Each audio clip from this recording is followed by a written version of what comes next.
Assalamualaikum warahmatullahi wabarakatuh. Jumpa lagi dengan Bu Hastin pada mata pelajaran Bahasa Indonesia. Bagaimana kabarnya? Semoga semua dalam keadaan sehat ya, dan tetap semangat untuk belajar daring bersama Bu Hastin. Oke, pada kesempatan kali ini kita akan belajar tentang bagaimana cara menyajikan cerita fantasi.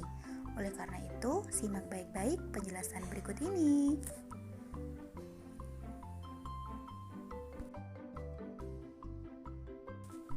Yang harus kita lakukan ketika kita akan menulis cerita fantasi, yang pertama adalah merencanakan cerita tersebut. Langkah yang pertama adalah menemukan ide cerita. Ide penulisan dapat ditemukan dengan mengamati objek nyata, lalu diberikan imajinasi. Menemukan ide cerita fantasi dapat dilakukan dengan melakukan pengamatan terhadap objek atau peristiwa di sekitar kita.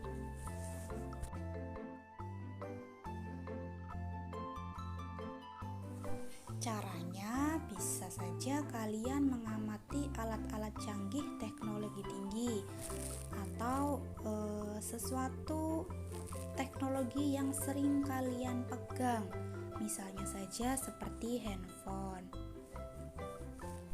Dari handphone tersebut bisa saja kita punya ide cerita, misalkan ketika kita dari handphone tersebut bisa saja kita punya ide cerita, misalkan ketika kita dari handphone tersebut.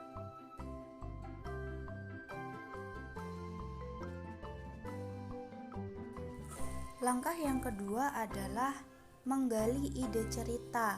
Ide cerita teks ini dapat diperoleh melalui membaca buku pengetahuan atau buku ilmiah tentang ruang angkasa, hewan langka, biografi, dan yang lain sebagainya.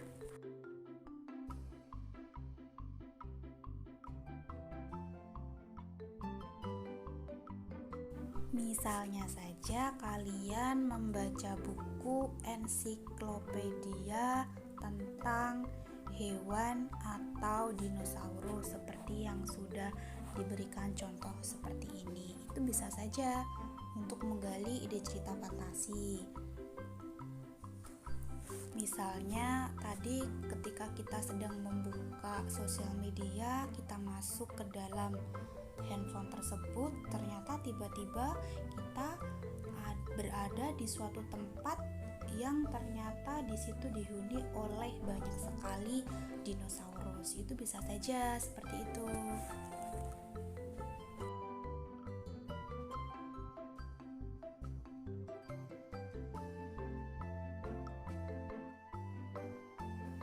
Langkah yang ketiga adalah membuat rangkaian peristiwa. Berdasarkan ide cerita yang telah ditentukan, kita dapat membuat rangkaian peristiwa sehingga tercipta cerita yang unik dan menarik.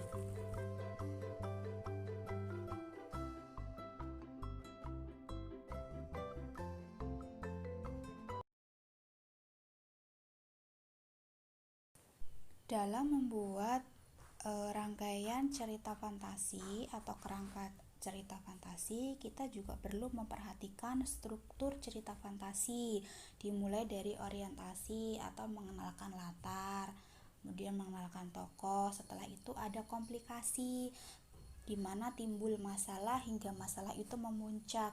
Puncak dari masalah adalah klimaks. Kemudian ada resolusinya. Setelah terjadi klimaks, itu nanti akan ada anti klimaks atau langsung ke resolusi juga bisa, atau penyelesaian masalah. Jadi struktur itu juga perlu diperhatikan.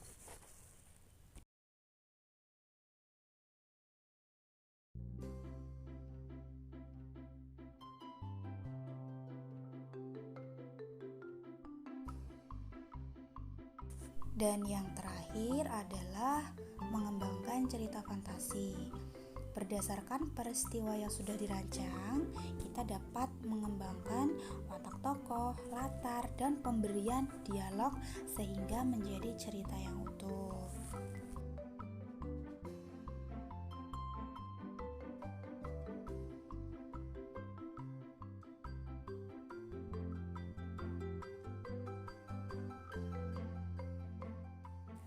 Setelah kalian melakukan keempat langkah dalam merencanakan cerita fantasi, saatnya kalian untuk memberikan judul yang menarik untuk cerita yang sudah kalian kembangkan. Judul cerita fantasi dapat dibuat dengan beberapa cara. Misalnya saja, judul dikembangkan dari tokoh, dari latar cerita, kemudian dari tema, atau memang judul itu diciptakan oleh penulis cerita fantasi tersebut. Hal ini bisa kalian baca pada buku paket halaman 76.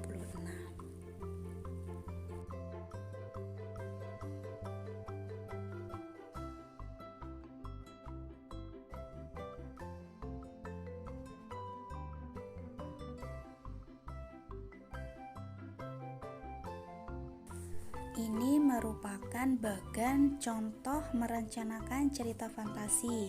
Ada ide cerita atau temanya, kemudian kerangkanya kita susun menjadi sesuai dengan struktur cerita fantasi. Ada judul, orientasi, komplikasi, klimaks, anti klimaks, dan resolusi.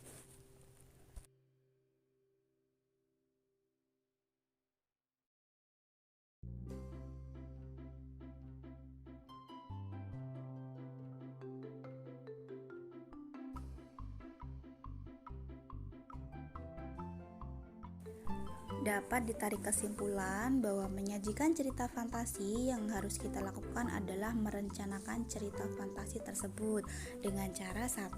Menemukan ide penulisan, 2. Penggalian ide cerita fantasi, ketiga membuat rangkaian peristiwa, dan yang keempat mengembangkan cerita fantasi tersebut.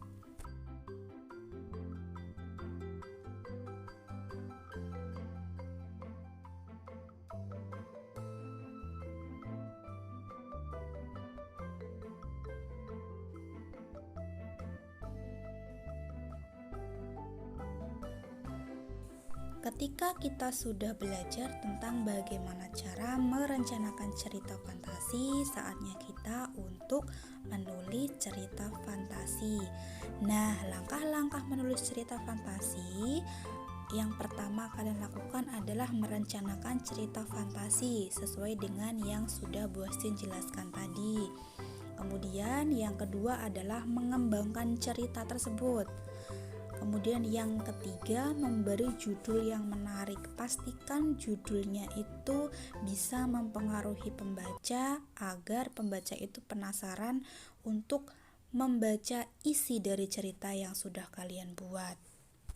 Yang keempat adalah menelaah untuk merevisi. Jadi maksudnya ketika kalian sudah membuat cerita fantasi, masih ada beberapa bagian yang ternyata tidak sesuai, bisa kalian ganti. Atau misalnya kalian ingin mengubah jalan ceritanya, itu juga bisa. Atau misalnya kalian mau menambahkan tokohnya, kemudian menambahkan jalan cerita atau alurnya, itu juga bisa. Itulah yang dimaksud dengan menelaah untuk merevisi. Kemudian yang kelima adalah memublikasikan cerita fantasi. Ketika kalian sudah membuat cerita fantasinya, bisa jadi kalian memublikasikan cerita fantasi kalian dengan cara misalnya memajang hasil karyamu di majalah dinding sekolah, atau bisa juga mengunggah hasil karya kalian di media sosial yang kalian miliki, misalnya di Instagram, di YouTube, di Facebook, di Twitter, di Telegram, atau di media sosial yang lainnya.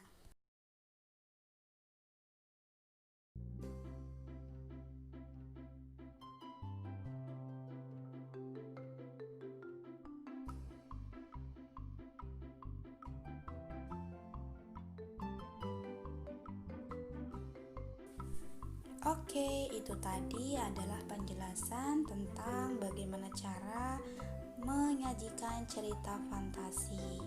Semoga bermanfaat dan sampai jumpa. Assalamualaikum warahmatullahi wabarakatuh.